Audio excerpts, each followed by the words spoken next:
Bueno, en principio se trata de una situación que nace del accionar del propio Poder Ejecutivo Nacional. En el momento en que se estaba debatiendo en el Senado y en la Cámara de Diputados de la Nación, la prórroga a la Ley de Emergencia Territorial sobre Pueblos Originarios. Esta ley es la 26160, una ley que se viene poniendo sobre el tablero hace ya bastantes años. Y en este caso se trató de una situación sumamente compleja donde ya tenía media sanción en el Senado de la Nación, y la Cámara de Diputados se encontraba finalizando su debate dentro de las comisiones permanentes para someterla e incluirla ya en, en la agenda parlamentaria para la próxima sesión. Y en medio de este debate, el presidente de la Nación emite un DNU, el 802/21, DNU que no solo prorroga una ley en un momento complicado, sino que lo hace en clara violación a lo que marca la Constitución Nacional, y que también, además de hacerlo violando la Constitución Nacional, lo hace invadiendo los poderes de un Estado, de otro poder del Estado, que es el Poder Legislativo. ¿Y por qué esto es importante? Porque eso habla de una ley que es absolutamente nula, porque hay,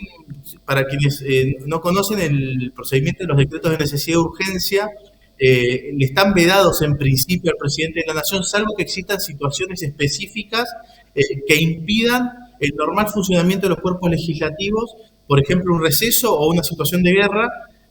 y que el Congreso no pueda expedirse tampoco en el tiempo razonable como para resolver esa situación de emergencia. Solo en ese caso el presidente puede emitir disposiciones de tipo legislativo, y acá lo hizo cuando el Congreso lo estaba debatiendo. Y en ese marco fuimos a la justicia a pedirle que declare la inconstitucionalidad de este decreto de necesidad de urgencia, no solo porque invade los poderes del Poder Legislativo y las facultades, sino que también obviamente genera una situación de inequidad para la sociedad, porque recordemos que esta es una ley que ya tiene más de 14 años, 15 de vigencia, y todavía no ha habido avances en cuanto a las verdaderas situaciones que hay que relevar para reconocer las comunidades, las reales, no las que están disfrazadas para obtener beneficios, sino esas comunidades que realmente habitaron el territorio argentino y que conviven pacíficamente con el resto de los vecinos, y no los avivados. Porque aparte también esta prórroga lo que hace es impedir el legítimo ejercicio del derecho de defensa de quienes se encuentran con sus campos y sus casas usurpadas. Así que tiene muchísima implicancia y muchísima importancia este debate sobre la constitucionalidad del DNU.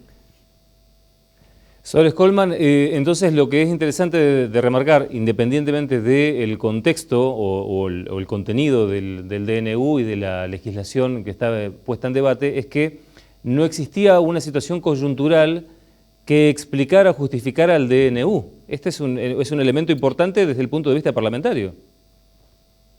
Ese punto es neurálgico en el debate porque, primero y principal, nosotros vivimos en una república y la república implica una división de poderes donde cada uno tiene una tarea asignada. La justicia tiene que resolver los conflictos aplicando la ley e interpretando la ley. El poder legislativo es quien hace las leyes y el poder ejecutivo es quien administra el Estado. Entonces, la idea de esa división es que nadie tenga la suma del poder público, y que acá el presidente de la Nación lo que está haciendo es prácticamente ignorando el Congreso en sus facultades y absorbiendo facultades que le están vedadas taxativamente por la Constitución Nacional. Y aparte, a ver, esa situación de urgencia, más allá de que no se encuentra dentro de lo tipificado en la Constitución Nacional, tampoco es tal, digamos, es una ley que lleva 15 años sin ser cumplida porque los propios funcionarios del Instituto Nacional de Asuntos Indígenas están dedicados a hacer otras cosas y no sus verdaderas tareas. Por eso suceden los conflictos que están sucediendo, y me parece que esta actitud del presidente de la Nación, en definitiva, lo que termina haciendo es generando mayor índice de conflictividad y generando la imposibilidad de resolver los problemas, porque acá lo que queda es que los propietarios de esas tierras puedan presentarse en estos expedientes donde se reconocen comunidades o se les reconocen tierras para defenderse y para demostrar por qué esas resoluciones que emite el Instituto Nacional no son válidas. Entonces es sumamente importante que se terminen estas prórrogas y sobre todo que se terminen cuando se hacen de forma absolutamente ilegal y en clara violación a la Constitución Nacional. Entonces sí, es sumamente importante entender que no hay una situación de urgencia. Esa situación de urgencia dejó de existir hace 10 años. Sores Coleman, cuando uno piensa en cómo ha quedado planteado esta discusión y que lo que se está discutiendo o se está planteando es que esto llegue finalmente a ser debatido por diputados, la pregunta que surge es qué expectativas reales se tenían, tomando en consideración lo que pasó con los senadores e inclusive lo que puntualmente sucedió con los senadores rionegrinos, que son los directamente implicados, ¿no?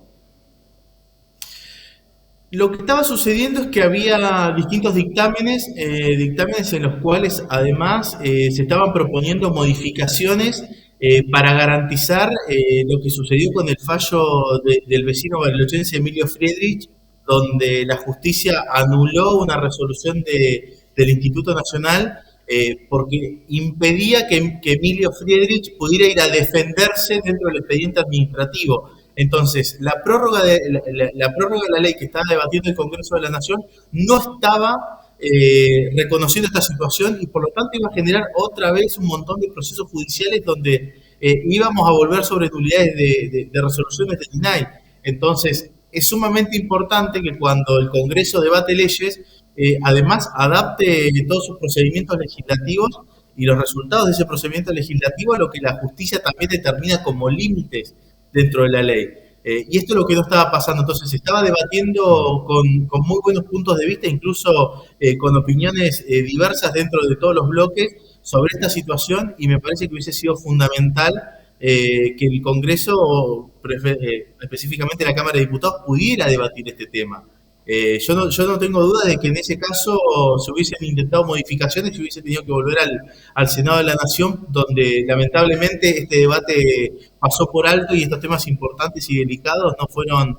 tomados en cuenta absolutamente por ninguno de los senadores de Río Negro que levantaron la mano para hacer lugar al pedido de prórroga sin ningún tipo de estudio o análisis sobre la cuestión de fondo, sobre todo cuando perjudica a los vecinos. Para cerrar, Sores Coleman, cuéntenos entonces cuáles son los tiempos, las instancias que ustedes manejan y qué expectativas tienen respecto de esta presentación que han realizado. Bueno, en principio es una cuestión estrictamente técnica y jurídica la que se está discutiendo. Creemos que no debería extenderse más allá de los 30 días, porque en definitiva se trata de un procedimiento de amparo donde se está discutiendo si el presidente invadió o no invadió facultades y si la ley se lo pedía o no. Así que estamos esperando que salgan los oficios para correrle traslado al presidente de la Nación, que la presidencia de la Nación se defienda dentro de este amparo y después que pase a sentencia, porque realmente no hay ninguna cuestión probatoria para resolver más que los hechos de la realidad que ya están plenamente acreditados. Realmente tenemos muy altas expectativas porque entendemos que en este caso hay una clara invasión de las facultades del Poder Legislativo y que la justicia de una vez por todas tiene que poner límites a esta situación,